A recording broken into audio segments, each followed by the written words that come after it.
Afin de continuer toujours plus loin dans la connexion avec votre environnement, GetQuanti intègre au sein de son application une connexion avec un outil bien connu sur le marché qui est Zapier.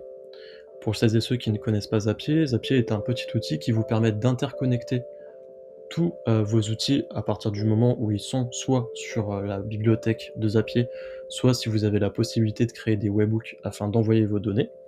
Et à partir de là, GetQuanti s'intègre aussi dans cette application pour vous permettre d'interconnecter vos outils, comme évoqué précédemment. La première étape ici est déjà de réfléchir au cas d'usage que vous souhaitez avoir sur GetQuanti.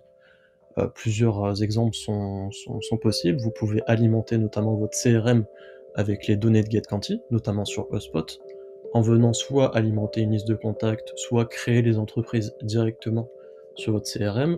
Vous pouvez aussi alimenter une feuille type Google Sheet afin de, par exemple pour nos clients qui n'ont pas de CRM, afin de remplir les données entreprises, afin de voir les entreprises qui ont interagi avec une pop-up par exemple.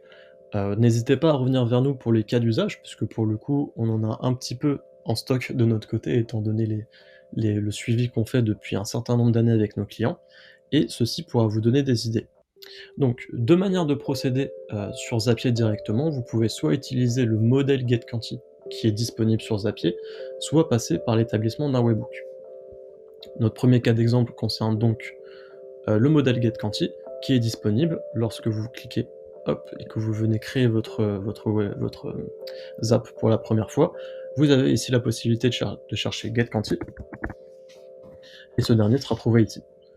À partir de là, vous pouvez ensuite connecter votre compte, choisir l'événement qui va être choisi. Pour le coup ici, on a soit les contacts achetés, soit les entreprises uniques identifiées. On continue, on choisit donc notre compte juste après, et on pourra ensuite tester notre connexion, et vous verrez ici l'ensemble des champs data disponibles sur le Zap directement.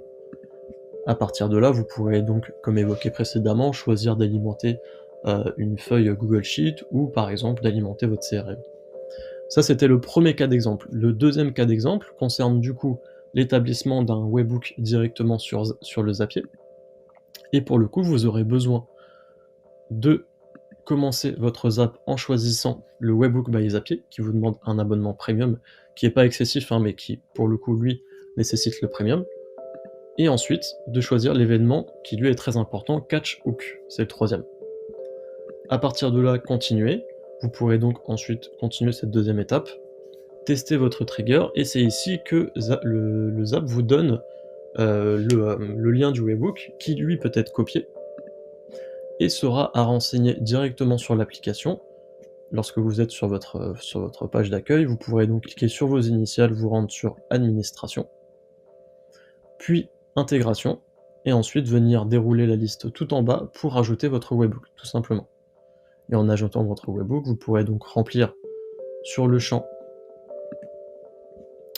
du l'URL du service contact et du service entreprise, le lien que vous aurez reçu. À partir de là, vous continuerez donc votre Zap en choisissant ce qui vous intéresse juste après, et vous pourrez donc tester l'établissement du Zap en faisant un test tout simplement de votre côté, en envoyant les entreprises vers le Zap. Donc à partir d'ici, vous pourrez donc, si on prend un cas d'exemple ensemble, vous pourrez donc vous rendre sur l'entreprise identifiée, choisir l'entreprise qui vous intéresse, et cliquer sur le petit bouton de synchronisation, afin de synchroniser vers le Zap que vous avez ici. Et en cliquant sur ce bouton-là, vous pourrez donc tester que le Zap se déclenche bien.